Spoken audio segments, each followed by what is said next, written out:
Chapter 1. The drip torch felt heavy in my hands, probably because we'd been at this for 3 straight days. My shoulders ached from the constant movement, igniting, walking, checking the burn line. Repeat. The prescribed burn was going exactly as planned, which in Park Service terms meant controlled chaos that somehow worked out in the end. I changed my grip on the torch and checked the flame. Still good. Around me, the crew moved through their practiced routine of clearing brush in systematic patches. The whole operation was designed to prevent bigger wildfires later, but right now it just felt like we were playing with matches in a very expensive, very protected sandbox. David appeared through a wall of smoke about 50 yards to my left, his radio crackling with position updates. He'd been working the eastern perimeter all morning while I handled the center sections. We'd developed a good rhythm over the past few days. Him calling out obstacles, me changing the burn pattern accordingly. "Mike," he called out, but something in his voice made me look up from the torch controls. He wasn't moving forward anymore, just standing there, staring through the haze. I killed the flame and walked over to him. "What's up?" He pointed ahead through the smoke. "You see that?" I followed his line of sight, squinting through the gray curtain that hung between the trees. At first, nothing looked different from any other section of forest we'd been working. Then the smoke moved, and I saw it. A log cabin sat in a clearing about 100 yards ahead of us. "That's not supposed to be there," David said, which was exactly what I was thinking, but hadn't managed to say yet. I pulled out my field map and checked our coordinates. We were deep in Section 7, an area I'd looked at thoroughly during our planning phase. No structures marked anywhere in this grid. No maintenance buildings, no historical sites, nothing. Park records went back decades, and I'd studied every notation. "Maybe it's an old ranger station," David suggested, but he didn't sound convinced. I folded the map and started walking toward the building. David followed, both of us moving carefully through the scattered burn areas. The closer we got, the more wrong everything felt. The cabin wasn't falling apart like it should have been after years of being left alone. The logs looked weathered but solid, with no obvious rot or damage to the structure.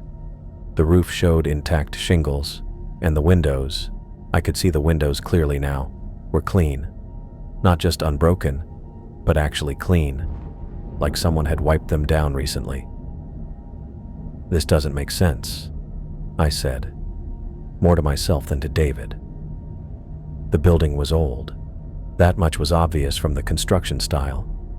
Rough-cut logs, traditional chinking, the kind of work that hadn't been done in the park for 50 years or more. But everything about it suggested recent occupation. No broken windows, no sagging foundation, no overgrown plants creeping up the sides. I stopped about 20 feet from the front door and really looked at the place. It was small, maybe 2 rooms, with a stone chimney that showed no cracks. A neat stack of firewood sat beside the entrance, the pieces cut to identical lengths and arranged with military precision. David came up beside me. "You think someone's been living out here?" Before I could answer, I heard my name. "Michael." The voice came from inside the cabin, deep and clear through the closed door and windows. It wasn't shouted or called out, just spoken at normal volume, but somehow I heard every syllable perfectly. Cold shot through my chest and down into my stomach. The voice wasn't right. Too deep, too resonant, like it was coming from somewhere much larger than a human throat. It carried a heaviness that pressed against my ears in a way that made me want to cover them. "Michael." There it was again. The same impossible depth, the same unnatural clarity. No human voice sounded like that. No human voice could sound like that. I took a step backward, then another. My hand started shaking, and I realized I was still holding the drip torch. "Hey, what's wrong?" David was looking at me instead of the cabin. "You look like you've seen a ghost." I tried to speak, but nothing came out. The voice had called my name, not Ranger or Hey You or any generic call that might apply to anyone. My actual name, spoken with complete certainty. "We need to leave," I managed to say. The words came out rough and thin. "Right now." "What? Why?" David glanced between me and the cabin. "Don't we need to report this? I mean, someone's obviously been using it without authorization." "No." I was already backing away, putting more distance between myself and the building. "We're leaving. Now." David stared at me like I'd lost my mind, which maybe I had. I couldn't explain what I'd heard because it didn't make sense. Voices don't sound like that. People don't just know your name when they've never met you. "Mike, seriously, what's going on?" I looked back at the cabin one more time. The windows were dark now, showing nothing but black interior. No movement, no sign of anyone inside. But I knew someone was in there. Someone who knew my name and spoke with a voice that belonged in nightmares, not in a remote section of Yellowstone. "Pack it up," I told David. "We're done here." He opened his mouth to argue, then seemed to notice something in my expression that made him think twice. "Okay, but you're going to have to explain this to Wilson." I nodded, even though I had no idea what I was going to tell our supervisor. That I'd heard an impossible voice call my name from an unauthorized building that shouldn't exist. That every instinct I had was telling me to get away from this place and never come back. We hiked back to where the rest of the crew was working. I radioed the team leads and called an early end to the day's operations. Nobody questioned the order directly, but I caught the looks they gave each other as we started packing up the equipment. The walk back to the ranger station took 40 minutes, and I spent every step of it trying to make sense of what had happened. By the time we reached the parking area, I'd almost convinced myself that the smoke had played tricks with sound, that someone had been camping illegally, and I'd misheard them calling out. Almost. But I could still hear that voice in my head, the unnatural depth of it, the way it had spoken my name like it was tasting the syllables. That wasn't smoke playing tricks. That was something else entirely. David loaded his gear into the truck and gave me another concerned look. "You sure you're okay?" "Yeah," I lied. "Just tired." He didn't believe me, but he didn't push it either. The rest of the crew finished packing in silence, probably sensing that something had gone wrong, but not knowing what to ask.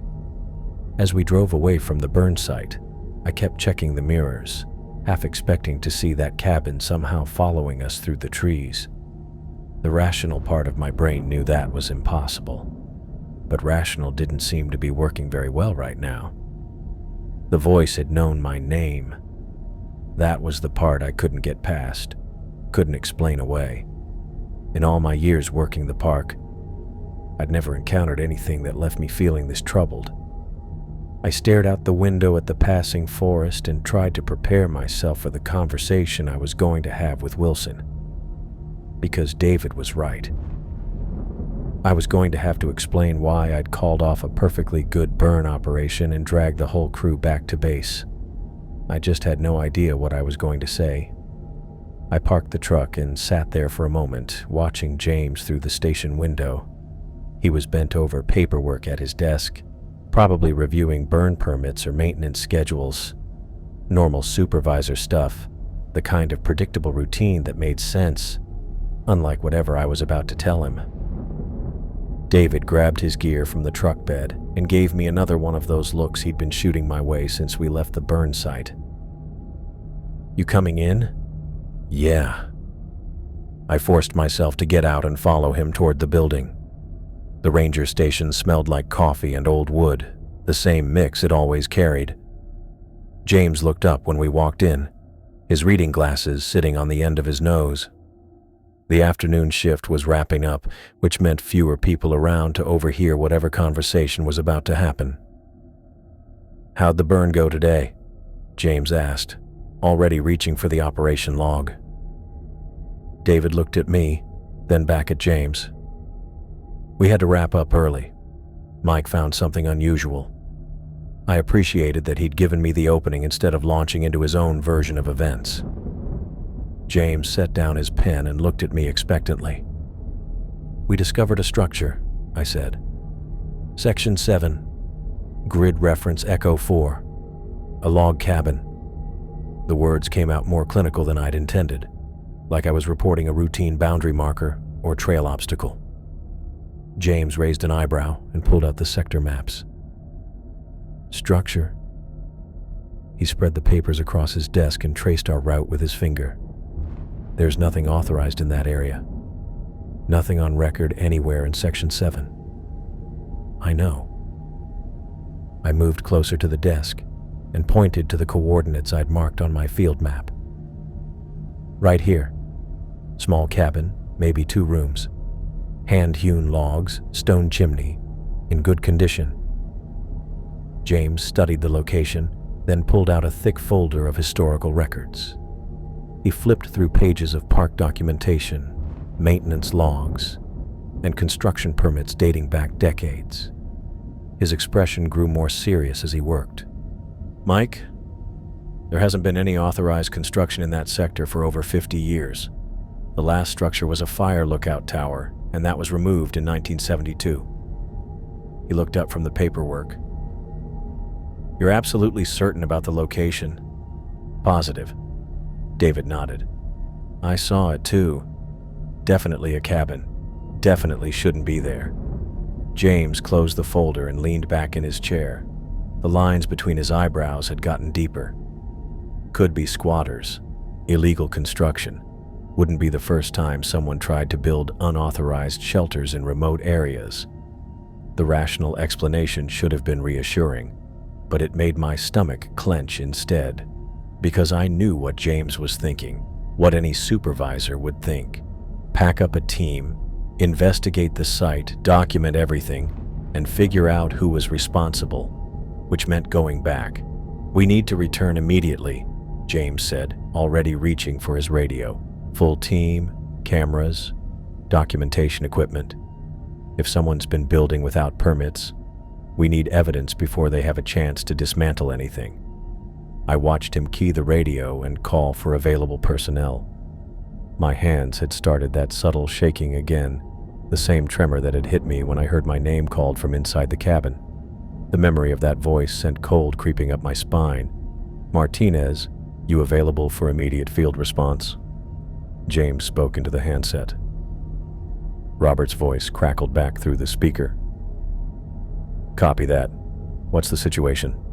"Unauthorized structure discovery in Section 7. Need investigation team assembled within the hour." "Roger. I'll grab Collins and Stevens." James set down the radio and started pulling investigation gear from the equipment locker. Digital cameras, measuring tape, sample containers, the whole documentation kit. Each item he added to the pack made me more nervous. "Mike, you'll guide us to the exact location," he said without looking up from his preparations. "David, I want you on perimeter documentation. Look for any signs of regular access routes or construction materials."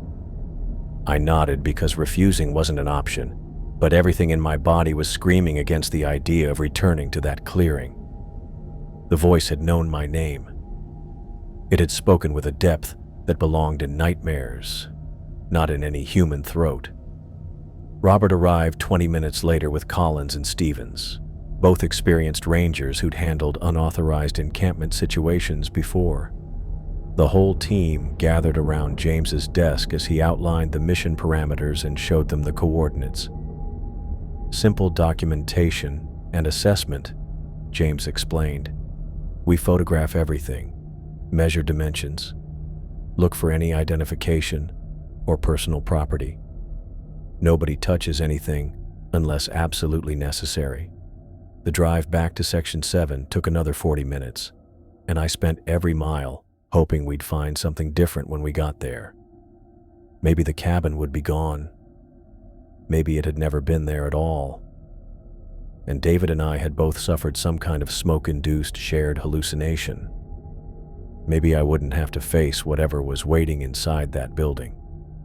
But as we hiked back through the burn areas toward the coordinates I'd marked, I knew I was lying to myself. The cabin would be there, exactly where we'd left it. The windows would be clean and the firewood would be stacked with military precision, and something inside would be waiting for us to get close enough. "Should be right up ahead," I told James, pointing through the scattered trees toward the clearing. We crested a small rise, and I could see the open space where the cabin had sat. My steps slowed automatically as we approached the spot where David and I had stood that morning. The clearing was empty. I stopped walking entirely and stared at the open ground. Grass and scattered pine needles covered the area where the log cabin had been. No foundation stones, no disturbed earth, no indication that any structure had ever existed there. "This is it?"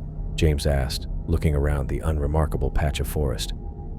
"This is where it was," I said, but my voice came out thin and uncertain. James pulled out his GPS unit and checked our coordinates against the ones I'd marked on my field map. "Echo 4, confirmed. You're sure this is the exact spot?" I walked to where the front door had been, where I'd heard my name called from inside with that impossible voice. Nothing but ordinary forest floor beneath my boots. No marks, no cleared areas, no signs that anything larger than a squirrel had been here recently. "Mike." David came up beside me, his expression puzzled. "This isn't right. The cabin was right here." "Spread out," James instructed the team. "Check a 100-yard radius. Look for any signs of recent construction or habitation." Collins and Stevens moved through the surrounding trees with careful steps, checking the ground for foundation materials or construction debris. Robert worked the perimeter, looking for access trails or equipment cache sites. I stood in the center of the clearing and turned in a slow circle, trying to make sense of what I was seeing, or what I wasn't seeing. The cabin had been here. Solid logs, clean windows, neat stack of firewood. David had seen it too. "Mike." James appeared at my shoulder, his voice carefully neutral. "Walk me through exactly what you observed." I described the building in detail, pointing to where each element had been positioned. The door, the windows, the chimney, the firewood. James listened without interrupting, sometimes checking his own notes against my account. "And you're certain about the construction quality?" he asked. "You mentioned it appeared to be in good condition." "Perfect condition, like someone had been maintaining it regularly." James nodded and made another note. Around us, the search team continued working through the forest, their calls carrying back negative findings. No foundation stones, no construction materials, no evidence of human habitation. The knot in my stomach grew tighter with each negative report. I knew what this looked like. I knew what James was thinking, what the whole team was thinking.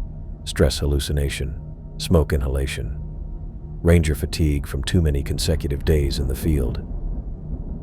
"Nothing out here," Robert called out from the tree line. "No trails, no disturbance patterns, no recent human activity." Stevens and Collins reported similar results from their search areas. Clean forest, undisturbed ground, no signs that anyone had been building or camping in the area. James closed his notebook and looked at me with the expression I'd been dreading. Concerned but skeptical. The look of a supervisor who just watched one of his rangers describe a detailed hallucination. "Mike, when's the last time you took leave?" "I'm not hallucinating," I said, though the words came out more defensive than I'd intended. The cabin was here. David saw it too. But even as I said it, I could see the doubt creeping into David's expression. He was looking around the empty clearing with the same confusion I felt, but he was also looking at me like he wasn't entirely sure what he'd seen anymore. Smoke inhalation can cause very realistic visual disturbances, James said quietly. Combined with fatigue and extended exposure to burn conditions, it's not uncommon for experienced personnel to report seeing structures or people that aren't actually present. I wanted to argue, to insist that what we'd experienced was real. But how could I explain the voice without sounding completely unstable? How could I tell him that something inside the cabin had called my name, with a voice that belonged in the deepest nightmares? We've all been pushing hard on this burn operation, James continued. 3 consecutive days, extended exposure to smoke and heat stress. I should have rotated the teams more frequently. The walk back to the vehicles went by in uncomfortable silence. I could feel the sideways glances from the other rangers, the quiet conversations they'd have later about Mike Thompson losing it in the field. By the time we reached the trucks, James had already put together his incident report in his head. Back at the ranger station, I sat in my truck and watched through the window as James typed up his documentation. Probable cause: stress-induced hallucination made worse by smoke inhalation and tiredness. Recommended action: mandatory leave and fitness evaluation. I knew the protocol because I'd seen it happen to other rangers over the years. Good people who'd pushed too hard or seen too much, who'd started reporting things that didn't quite make sense. The Park Service took mental health seriously, which meant I was about to be placed on administrative leave until a psychological evaluation determined I was fit for duty. The cabin had been there. I'd seen it. David had seen it. And something inside had known my name. But I couldn't prove any of that now, and trying to insist on it would only make me look more crazy. James finished his typing and filed the report in the system. Somewhere in the Park Service database, my name was now attached to an incident involving hallucinations and possible mental health concerns. I started the truck and drove home, knowing that whatever had happened in that clearing was far from over.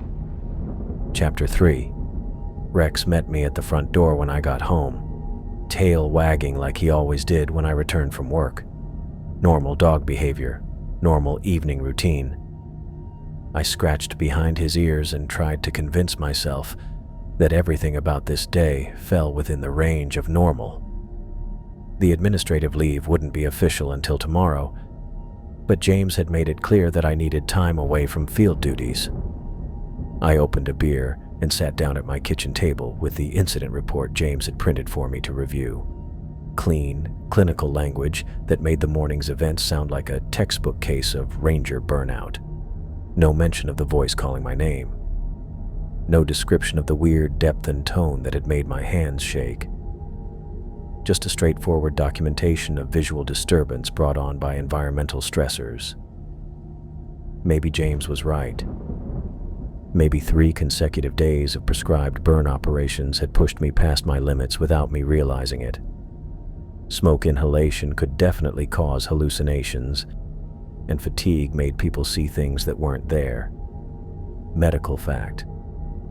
But David had seen the cabin too. I pushed that thought away and focused on the paperwork. The Park Service had protocols for situations like this because they happened. Rangers worked in isolated conditions under physical and mental stress. Sometimes that stress showed up in ways that seemed completely real but weren't actually there. Rex wandered over and dropped his head on my lap, looking up at me with those brown eyes that always seemed to understand more than a dog should. I scratched behind his ears again and took another sip of beer. The cabin had felt real. The voice had sounded real. But empty clearings don't lie, and 5 experienced rangers searching a 100-yard radius don't miss evidence of recent construction. I finished the beer and headed to bed early, hoping sleep would help reset whatever had gotten mixed up in my head during the burn operation. Rex followed me down the hallway and settled on his usual spot beside the bed. He'd been doing that for 5 years, ever since I'd adopted him from the rescue shelter in Bozeman. Sleep came easier than I'd expected, probably because exhaustion finally caught up with everything else. No dreams about cabins or impossible voices, just the deep, blank rest that comes after pushing your body and mind too hard for too long. Then Rex started barking. The sound jolted me awake so fast that I nearly fell out of bed. Rex never barked at night. Never. He might whine if he heard elk moving through the yard, or give a single woof if a car door slammed somewhere down the road, but aggressive barking wasn't part of his personality. I checked the clock on my nightstand. 12:15 in the morning. Rex was standing in the living room, focused on the big window that looked out toward the meadow behind my house. His hackles were raised in a ridge along his spine, and a low growl rumbled in his throat between barks. He was staring at something outside with an intensity I'd never seen from him before. "What is it, boy?" I walked over to the window and looked out into the darkness. The meadow stretched away from my back porch, maybe 300 yards of open grass before the tree line started. During the day, it was a peaceful view that reminded me why I'd chosen to live this far from town.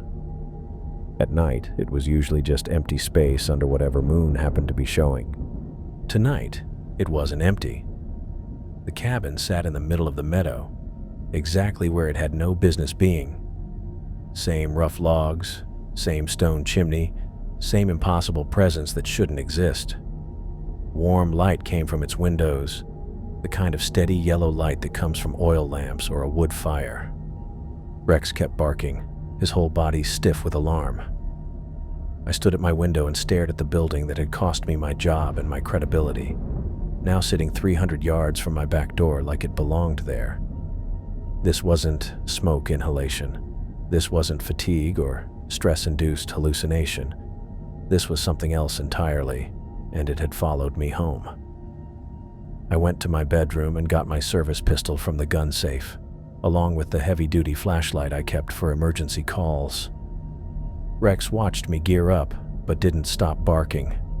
If anything, his alarm seemed to increase as I headed for the back door. The night air was cool against my face when I stepped outside.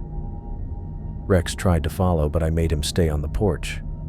Whatever was happening, I didn't want him involved. The walk across the meadow felt longer than 300 yards. My flashlight beam cut through the darkness ahead of me, lighting up patches of grass and scattered wildflowers. Normal meadow contents. Nothing that suggested why a cabin would suddenly appear in the middle of it. But the building grew larger as I approached, solid and real in a way that made my throat tight. I could smell wood smoke now, drifting from the chimney. The windows kept glowing with that warm, steady light. "Michael." The voice came from inside the cabin, just like before. Same impossible depth, same unnatural sound that belonged in nightmares rather than rural Montana. But this time, something was different about the tone. "You ran away today," the voice continued, somehow carrying clearly across the remaining distance between me and the building. "Brought your friends back to find nothing. Did that make you feel better?" I stopped walking and raised my pistol, though I wasn't sure what I planned to shoot. The cabin itself? The voice had no clear source, no target I could aim at. "You cannot escape this," the voice said, and now I could hear amusement in those unnatural tones. "Distance means nothing. Your time grows short." I aimed my flashlight at the windows, where the warm light was coming from.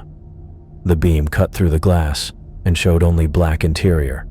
No furniture, no fire, no source for the light I could see from 300 yards away, but not from 30 feet. The problem made my stomach feel sick. Light that existed from a distance but disappeared up close. A voice that spoke from inside an empty building that shouldn't exist in the first place. I backed away from the cabin, keeping my flashlight pointed at those impossible windows. The light came back as soon as I put enough distance between myself and the building, warm and inviting like someone was home and waiting for visitors. The walk back to my house felt like the longest 300 yards of my life. Rex was still barking when I reached the porch, still looking at the meadow with every muscle in his body tense. I looked where he was looking and saw that the cabin stayed exactly where it had been, windows shining peacefully in the darkness. I locked the back door and checked it twice. Then I moved to the living room window and sat in my armchair with the pistol across my lap. Rex finally stopped barking and came over to sit beside me, but he never took his eyes off the meadow. We spent the remaining hours of night like that, watching the cabin that couldn't exist, but refused to disappear. The warm light in its windows never blinked, never got dimmer, never showed any sign of the emptiness I'd seen with my flashlight. By the time the eastern horizon started showing the first hints of dawn, two things had become absolutely clear. James was wrong about the hallucination, and whatever had spoken to me from inside that building knew exactly where I lived. Chapter 4. Something had changed in the quality of Rex's alertness that pulled me out of sleep. I dozed off in the armchair sometime before dawn, my service pistol still across my lap and my neck stiff from the awkward angle. Rex was no longer staring at the meadow through the living room window. Now he was focused on the front door. I checked my watch. 6:20 in the morning. Early light came through the curtains, but I kept my attention on Rex rather than looking outside. His ears were pinned forward, and his whole body held that rigid tension I'd learned to recognize over the past few hours. The meadow was empty when I finally forced myself to look. No cabin, no warm light from impossible windows, no structure that shouldn't exist sitting where my view used to be peaceful and unremarkable. Just grass and scattered wildflowers going to the tree line, exactly like it had been for the 5 years I'd lived here. But Rex wasn't watching the meadow anymore.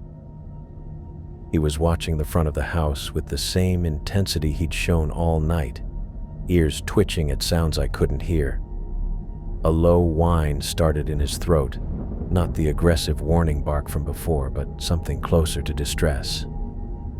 I stood up from the chair and immediately felt every muscle in my back protest the night spent in that position.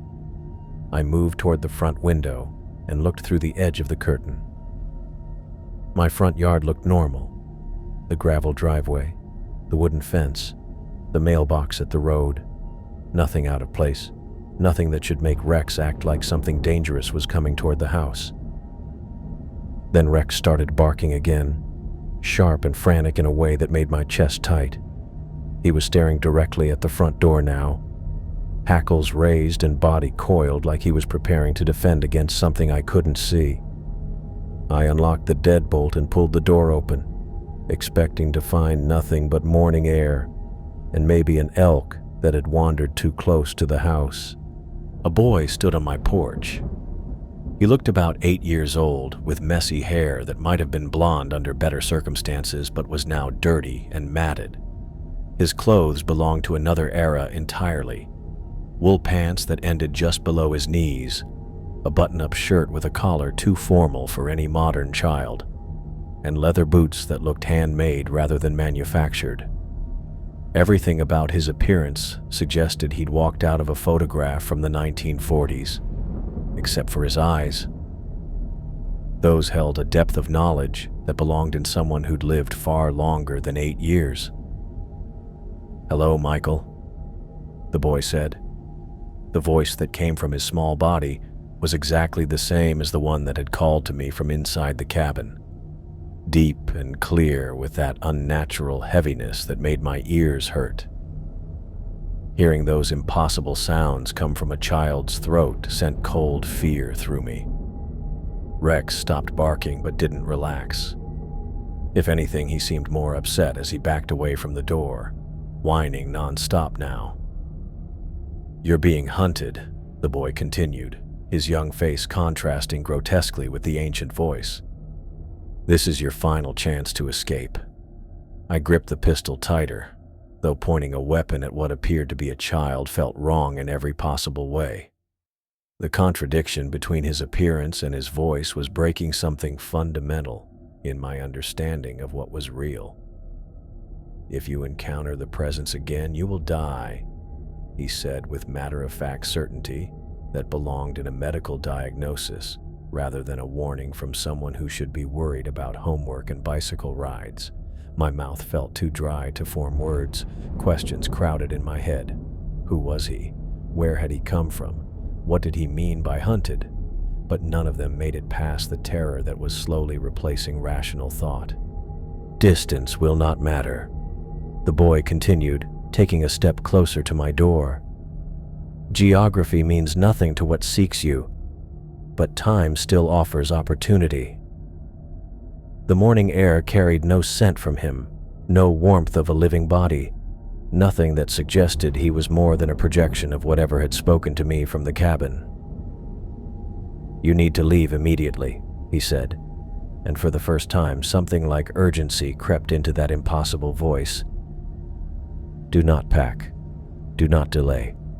Your window of safety closes rapidly." Before I could respond, before I could ask any of the questions burning in my throat, the boy turned and ran toward the tree line. Not the awkward, stumbling run of a normal 8-year-old, but a smooth glide that covered ground with unnatural efficiency. I watched him reach the pines and simply vanish among the trunks, as if the forest had absorbed him without leaving any trace of his passage. I stood in my doorway for several minutes after he disappeared, waiting for him to reappear, or for Rex to calm down, or for any indication that I hadn't just received a death threat from a child who shouldn't exist. None of those things happened. Rex continued whining and pacing near the front door. The forest remained empty and silent. The meadow behind my house showed no signs that a cabin had ever sat there, glowing with impossible light. But the boy's warning repeated in my head with the same weight as his unnatural voice. "You're being hunted. This is your final chance to escape." I closed the door and locked it, though I understood now that locks meant nothing against whatever was pursuing me. Rex followed me to the kitchen where I found my phone and scrolled through my contacts until I reached Sarah's number. She answered on the second ring, her voice thick with sleep. "Mike, it's not even 7 in the morning." "I need to come stay with you," I said, without any preamble or explanation. "What?" She was awake now, concern sharp in her voice. "Mike, what's wrong? You sound terrible." "I'm leaving Montana today. Can I stay at your apartment?" "Of course, but Mike, what happened? Is this about the leave of absence? Did something else happen at work?" I looked out my kitchen window toward the meadow where the cabin had appeared last night, then toward the front yard where an 8-year-old boy had just delivered my death sentence with a voice that belonged in the deepest nightmares. "I'll explain when I get there," I told her. "I should be in Denver by tonight." "Mike, you're scaring me. Talk to me. What's going on?" But I couldn't explain over the phone. Couldn't tell her that I was running away from something that built cabins in empty clearings and sent children with very old voices to deliver warnings. Couldn't describe the impossible things I'd seen without sounding like I belonged in a psychiatric facility. "I have to go," I said. "I'll call you when I'm on the road." I ended the call before she could ask more questions, and immediately started moving through my house, grabbing only the essentials. Clothes for a week, my service weapon, important documents, and Rex's food and leash. Everything else could stay behind. The boy had told me not to pack, not to delay, but I needed at least the basics if I was going to rebuild my life in Colorado. 15 minutes to gather what mattered most, then Rex and I were in my truck heading down the gravel driveway. I checked my mirrors constantly during the 40-minute drive to the interstate, expecting to see the cabin following us somehow, or the boy standing beside the road. But the landscape stayed normal, predictable, without anything that shouldn't belong. The relief I felt when I reached the on-ramp to Interstate 90 was so intense it made my hands shake on the steering wheel.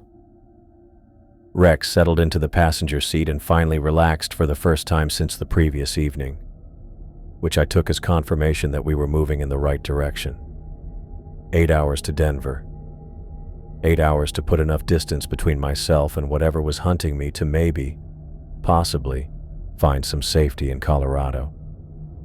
I merged into traffic and drove away from Montana, leaving behind my job, my house, and any hope that the impossible things I'd experienced had been hallucinations brought on by smoke inhalation and fatigue.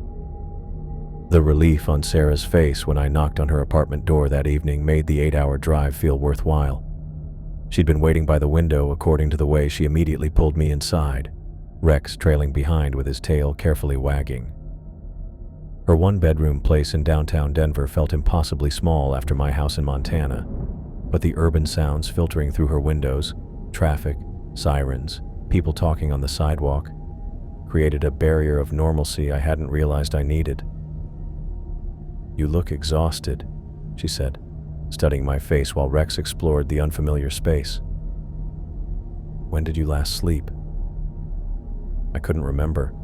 Sleep felt like something other people did. "I'll explain everything," I told her, though I already knew I wouldn't. Not the real explanation, not the parts about voices calling my name from empty buildings or 8-year-old children delivering death threats with ancient authority. Sarah made coffee while I sat on her couch and tried to process the change in environment. Her apartment was on the 3rd floor of a converted brick building with large windows facing the street and neighbors on all sides. The constant background noise of city life felt protective in a way I hadn't expected. Whatever had been hunting me in Montana belonged to wilderness and isolation. Here, surrounded by concrete and crowds, those rules might not apply. Over the next few days, Sarah gave me space to decompress while I figured out my next move. I called James and submitted my formal resignation from the Montana Park Service, citing personal reasons that required relocation. He accepted without surprise, probably relieved to close the file on the ranger who'd reported hallucinations in Section 7. The transfer request to Rocky Mountain National Park went through faster than I'd expected. Personnel shortages meant they needed experienced rangers, and my record was clean aside from the recent incident report. 2 weeks after arriving in Denver, I was back in uniform and assigned to patrol duties in a different mountain environment. The work felt known to me, but I found myself avoiding the remote sections of my assigned areas. Whenever dispatch offered assignments to backcountry trails or isolated campsites, I volunteered for visitor center duties instead, or requested backup for what should have been routine solo calls. My supervisor noticed, but didn't comment directly, probably assuming I needed time to adjust to Colorado terrain. At Sarah's apartment, I installed additional deadbolts on her front door and suggested keeping the curtains drawn at night. She questioned the locks but went along with my requests, though I caught her watching me with increasing concern as weeks passed. The constant urban noise that had initially felt protective now seemed insufficient. I started checking windows throughout the night, looking around the street below for anything that didn't belong. Rex adapted to apartment living better than I did. He seemed more relaxed in Denver, sleeping through the night, instead of maintaining the careful watch he'd kept during our final weeks in Montana. His behavior suggested we'd succeeded in putting enough distance between ourselves and whatever had been pursuing us. The nightmares started about a month after we'd settled in Denver. Always the same scenario. I'd wake up in Sarah's bed and look out her window to see the cabin sitting in the middle of the busy street, surrounded by parked cars and completely blocking traffic. Warm light would glow from its windows while impossible voices called my name from 3 stories below. I'd check every room in the apartment, finding each one empty but somehow wrong. as if the known space had been subtly changed in ways I couldn't identify. Sarah woke me from these dreams repeatedly, shaking my shoulder when my movements or muttered words disturbed her sleep. I'd lie awake afterward, listening to the city sounds and convincing myself that urban environments offered protection from things that belonged in remote forests. 3 months passed without any sign that our relocation had failed. No cabins appeared in unexpected places. No children with very old voices delivered warnings on Sarah's doorstep. No impossible things challenged my understanding of what was real versus what was hallucination. I started allowing myself to believe that distance had indeed provided safety. Maybe the entity or presence or whatever had spoken to me from that cabin was bound to specific locations. Maybe my supervisor, James, had been partially correct about stress-induced episodes, even if his explanation didn't account for the voice or the boy's warning. Geographic separation seemed to have broken whatever connection had existed. My work performance in Colorado improved as this confidence grew. I accepted more remote assignments and stopped requesting unnecessary backup. The paranoid behaviors that had marked my first months in Denver gradually relaxed as evidence mounted that we'd successfully escaped whatever had been hunting me. Sarah noticed the change in my mood. I caught her smiling when she thought I wasn't looking, relief obvious as she watched me return to something closer to normal behavior. The additional locks remained, and I still preferred keeping curtains closed. But the constant watch that had characterized my early weeks in her apartment faded into manageable caution. But Sarah's patience with partial explanations had limits. "I need to know what happened in Montana," she said one evening in late fall, 3 months after my arrival. We'd been sitting on her couch watching television when she muted the sound and turned to face me directly. "I've given you space to work through whatever this is, but your behavior isn't getting better. It's just getting more controlled." Rex looked up from his spot on the floor, sensing the shift in conversation tone. "I mean it, Mike. The locks, the curtains, the way you check windows at night when you think I'm asleep. Something traumatic happened to you, and I can't help if you won't tell me what it was." I'd rehearsed various versions of this conversation in my head, different levels of truth mixed with protective lies. But sitting there looking at her face, seeing the genuine concern and frustration that had been building for months, I found myself abandoning all the careful explanations I'd prepared. "I found something in the forest," I said. "Something that shouldn't have existed." Sarah leaned forward, encouraging me to continue. "There was a cabin in Section 7 during our prescribed burn operation. David saw it too. But when we brought the team back to investigate, it was gone. Completely gone. Like it had never been there." I told her about the voice calling my name from inside the empty building, about the search that found nothing, about James's report attributing everything to stress-induced hallucination, about waking up to find the same cabin sitting in my meadow, glowing with impossible light. "And there was a boy," I continued, watching Sarah's expression change from concern to something approaching alarm. 8 years old, wearing clothes from decades ago. He spoke with the same voice that had called to me from the cabin, deep and wrong, like it belonged in someone much older. Sarah remained silent while I described the boy's warning about being hunted, his insistence that distance wouldn't matter, his urgency about leaving immediately. When I finished, the apartment felt too quiet, despite the usual street noise filtering through the windows. "Mike," she said carefully, "what you're describing sounds like a severe psychological episode. Multiple hallucinations, paranoid delusions, persistent fear of being pursued by something that doesn't exist." I'd expected skepticism, but hearing her clinical assessment spoken aloud made my chest tight. "I'm a nurse," she continued. "I've seen trauma responses that manifest in exactly these ways. The mind creates elaborate explanations for stress that feels too overwhelming to process normally." "David saw the cabin too," I insisted, "but he didn't hear the voice, and he seemed confused when it wasn't there during the search, right? That suggests his perception was different from yours."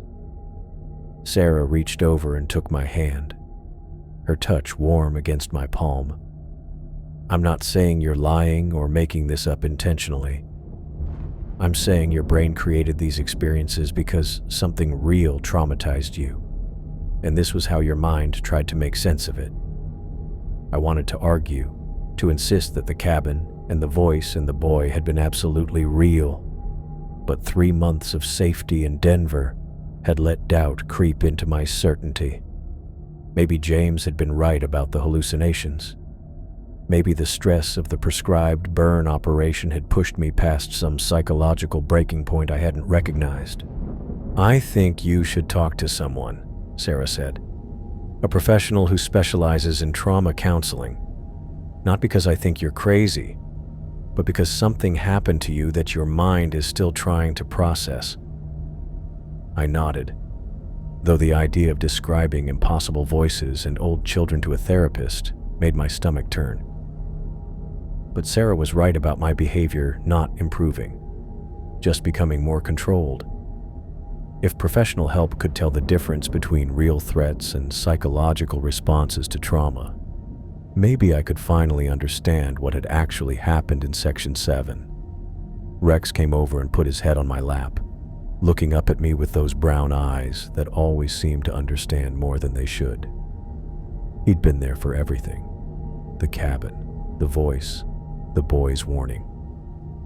His reactions had matched mine exactly, which suggested either we'd both experienced the same real events, or my psychological state had influenced my interpretation of normal dog behavior.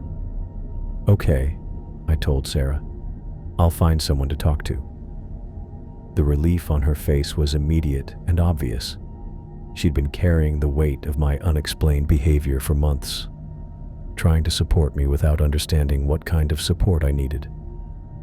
But even as I agreed to seek professional help, a part of me stayed convinced that the distance from Montana was the real source of our safety. 3 months without incident felt like proof that geography mattered more than psychology when it came to whatever had been hunting me. That confidence would prove to be temporary, but for now it allowed me to consider the possibility that healing might involve talking rather than running. The therapy sessions had actually helped, which surprised me more than anyone. Dr. Martinez, a different Martinez than my former colleague Robert, worked with trauma counseling for first responders. Over 3 months of weekly appointments, we'd worked through what she called acute stress reaction with dissociative features. The clinical terms made the Montana incidents feel manageable, explainable, like symptoms that could be treated rather than impossible events that defied logic. 6 months after leaving Montana, I'd finally started to believe her diagnosis. The prescribed burn operation had pushed me past my psychological limits in ways I hadn't recognized at the time. Smoke inhalation, fatigue, and accumulated stress had created a perfect storm for my mind to manufacture elaborate experiences that felt completely real. The cabin, the voice, the boy, all products of a brain trying to process trauma it couldn't handle normally. Rex and I were patrolling the eastern sector of Rocky Mountain National Park when I saw it again. I'd parked my truck at the trailhead near Emerald Lake and was walking the perimeter to check for illegal camping when the structure came into view through the pine trees. The same rough logs, the same stone chimney, the same impossible presence that had cost me my job and peace of mind in Montana. My legs stopped working for several seconds while I stared at the cabin sitting beside the mountain lake as if it belonged there. Rex whined and pressed against my leg, his body trembling with the same tension I'd felt that night in my meadow 6 months ago. This wasn't possible. Dr. Martinez had explained that traumatic hallucinations didn't typically recur once the underlying stress was addressed. We'd made significant progress in our sessions. I'd been sleeping through the night, my paranoid behaviors had decreased, and I'd successfully completed dozens of solo patrols without incident. But there it was, solid and real and completely wrong, reflecting perfectly in the still water of the lake. I reached for my radio to call dispatch, needing backup and witnesses to verify what I was seeing. The radio crackled with static when I pressed the transmit button, then went completely dead. No response to my repeated attempts to raise anyone on any channel. My hands shook as I clipped the useless radio back to my belt and started walking backward toward my truck, keeping my eyes on the cabin. Rex followed reluctantly, whining continuously now and looking over his shoulder at the structure beside the lake. The truck key turned in the ignition, but the engine didn't catch. No lights on the dashboard, no sound from the starter, nothing to indicate electrical power was reaching any of the vehicle's systems. I tried again with the same result, complete mechanical failure without warning or explanation. The realization hit me. This wasn't a psychological episode or trauma response. The entity hadn't been bound to Montana locations like I'd convinced myself over the past 6 months. It had followed me to Colorado and was now demonstrating that my radio and truck would remain useless until it decided otherwise. I'd been deliberately lured to this remote section of the park where other rangers rarely patrolled and hikers seldom ventured. No one would look for me until I failed to check in that evening, and by then it would be too late for whatever the presence had planned. "Michael," the voice called from inside the cabin, exactly as it had in Section 7 6 months ago. The same impossible depth and resonance that belonged in nightmares rather than mountain lakes. Rex backed away from the sound, hackles raised and body coiled with fear. "Your time is up," the voice continued with unmistakable satisfaction. "You ignored the warning." The boy's words repeated in my memory. "This is your final chance to escape. If you encounter the presence again, you will die." I'd run to Colorado believing distance would provide safety, but the entity had simply waited until I felt secure enough to venture into remote areas alone. "Distance means nothing," the voice reminded me as if reading my thoughts. "Geography cannot contain what you have awakened." For 6 months, I'd been telling myself that Dr. Martinez was right about trauma-induced hallucinations, that James had been correct about stress and smoke inhalation, that my mind had manufactured impossible experiences to cope with psychological pressure I couldn't handle normally. But trauma responses didn't disable vehicles or kill radio communications. Hallucinations didn't follow people across state lines and appear beside mountain lakes with perfect timing to ensure isolation. Something was about to happen that no amount of therapy or clinical explanation could address. I could sit in my useless truck and wait for it, or I could face whatever was coming on my own terms. I got out of the truck and started walking toward the cabin. Rex tried to follow, but I made him stay behind, just like I had that night in my meadow. Whatever was waiting inside that building, I wouldn't involve my dog in the confrontation. The walk across the rocky shoreline felt like the longest 100 yards of my life. Each step brought me closer to answers I wasn't sure I wanted, but running had accomplished nothing except delaying this moment for 6 months. I stopped directly in front of the cabin door and forced my voice to work. "What do you want from me?" The silence stretched long enough that I wondered if the presence had vanished again, leaving me alone beside a lake with a disabled truck and dead radio. Then the voice responded from behind the wooden door. "You disturbed something during your prescribed burn that was meant to remain hidden."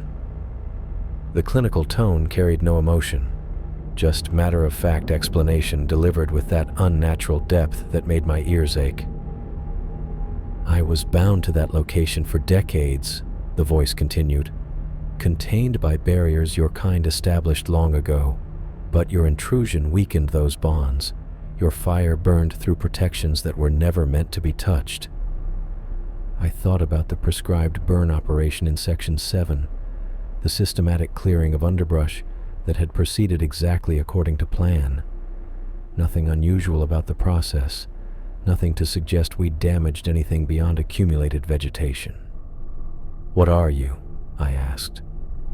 "I am what remains when the natural order is violated, what emerges when boundaries meant to contain are breached. Your people understood this once, before they forgot the old warnings." The door remained closed, but the voice came through clearly, as if no barrier existed between us. "You freed me from Montana, Michael. Now I require an anchor to remain bound to this new place. The alternative is to spread beyond any possibility of containment." My mouth felt dry as I understood what was being offered. "You can become that anchor willingly, accepting the responsibility your actions created. Or you can die here, and I will find another to serve that purpose." Rex barked from beside the truck, sharp and desperate, as if he understood the choice being presented. "If I become this anchor, what happens to other people, other rangers who patrol these areas? They will be safe as long as the bonds hold, as long as you maintain your connection to this place." I looked around at the pristine lake, the towering peaks, the wilderness that thousands of visitors enjoyed every year without knowing that something ancient and dangerous required constant containment. "How do I know you're telling the truth? How do I know you won't hurt people regardless of what I choose?" "Because I require stability, not chaos. Destruction serves no purpose if it eliminates potential anchors. Your cooperation ensures my containment. Your death necessitates finding another, which risks exposure during the search." The logic was cold but consistent.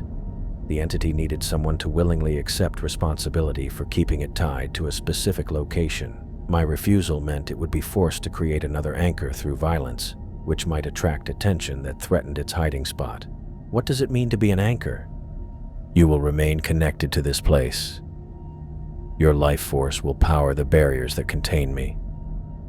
You will continue your work, your relationships, your normal existence, but you will never be truly free to leave." I thought about Sarah waiting for me in Denver, not knowing that her boyfriend was making a deal for his soul beside a mountain lake. About Rex, who'd followed me through impossible experiences without understanding why his world had become so dangerous. About the hikers and families who visited Rocky Mountain National Park expecting nothing more threatening than altitude sickness and unpredictable weather. The choice wasn't really a choice at all. "I accept," I said. The moment the words left my mouth, something basic changed in the air around me. Not visible or heard, but real in the way that harsh cold becomes real when it reaches bone-deep levels. A connection formed between myself and the landscape that felt like invisible chains settling around my chest. "It is done," the voice said, and for the first time carried something approaching satisfaction. "The bonds are renewed. You are bound to this place as I am bound to you." The cabin started to fade, becoming see-through like morning fog touched by sunlight. Within seconds, it had disappeared entirely, leaving only the natural shoreline and pine trees that belonged beside the mountain lake. I stood alone on the rocky shore, feeling permanently connected to these mountains now. My radio came back to life, dispatch calling for status updates from various patrols. My truck engine started on the first try when I returned to test it. Rex climbed into the passenger seat and looked at me with those brown eyes that always seemed to understand more than they should. He could sense the change in me, the invisible rope that now connected my life to keeping something dangerous in a place where families came to experience natural beauty. I drove back to the visitor center and completed my patrol report, documenting nothing unusual beyond routine maintenance issues in the eastern sector. No cabin, no voice, No supernatural entities requiring permanent human anchors to prevent them from spreading beyond containment. That night, I called Sarah and told her my therapy sessions were going well, that I felt more grounded and stable than I had in months, that the paranoid behaviors and constant watching were finally relaxing into normal caution. All of that was true, in its way. I did feel more grounded, but not because of psychological healing. I felt stable because my connection to the Rocky Mountain wilderness was now as permanent as bedrock. The watching had relaxed because the threat was no longer pursuing me. It was bound to me. Rex and I would continue our patrols, our normal routines, our life that looked unremarkable from the outside. But we would never truly leave this place, and something very old would remain contained as long as our connection lasted. I'd saved countless future visitors from running into what I'd awakened in Montana. The price was my freedom, but that seemed like an acceptable trade for the safety of people who would never know how close they'd come to facing something that belonged in nightmares rather than national parks. The entity was right about one thing. I would continue my work, my relationships, my normal existence. But every morning when I woke up, I would feel those invisible chains connecting me to the mountains, reminding me that some responsibilities last forever,